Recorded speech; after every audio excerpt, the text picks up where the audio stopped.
जी हाँ दोस्तों, 3B late filers के लिए हाई कोर्ट का एक इम्पॉर्टेंट अपडेट है जो आपके साथ इस वीडियो में डिस्कस करेंगे। तो एसएससी ने यहाँ पे अपनी 3B को लेट फाइल किया। ठीक है, जीएसटी एक्ट 3B को लेट फाइल किया फॉर फाइनेंशियल ईयर 17-18 टू 2021।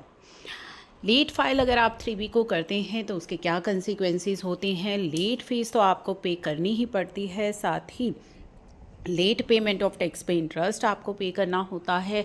उसी के साथ साथ जो एक बड़ा नुकसान आपको होता है वो होता है आईटीसी का, क्योंकि यदि आपका आईटीसी टाइम बार्ड हो जाता है तो उस केस में आप अपना आईटीसी क्लेम नहीं कर पाते। 16(4) की जो कंडीशंस हैं वो आपको सेटिस्फाई करनी होती हैं।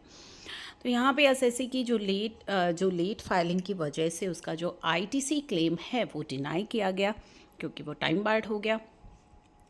अब ये डिनाइल किस बेसिस पर था? That tax paid to supplier was not remitted to the state exchequer. The finance bill 2024, तो फाइनेंस बिल में एक नई अमेंडमेंट प्रपोज की गई है। ठीक है, जिसके लिए कि काफ़ी सारी रिप्रेजेंटेशंस गई थी इस तरह के आईटीसी के लिए जो कि टाइम बार्ड हो गया था। क्योंकि अब तो क्या हो गया है कि आपकी आईटीसी क्लेम करने की जो डेट थी उसको ही परमानेंटली एक्सटेंड कर दिया गया है 30 नवंबर तक।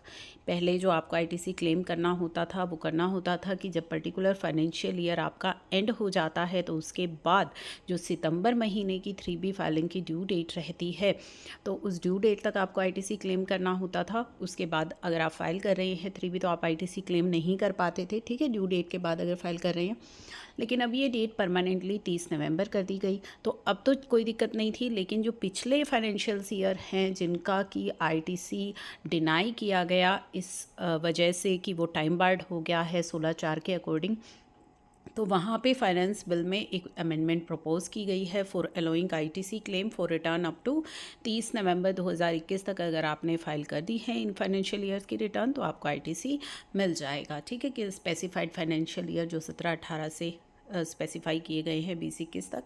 तो कोर्ट ने रिकॉग्नाइज किया एसएससी का case due to the proposed amendment और वहाँ पे इंटरिम रिलीफ जो है ग्रांट किया गया। इस केस के अंदर the court restrain the coercive actions उसके against subject to partial payment with further hearing after the passage of finance bill 2024।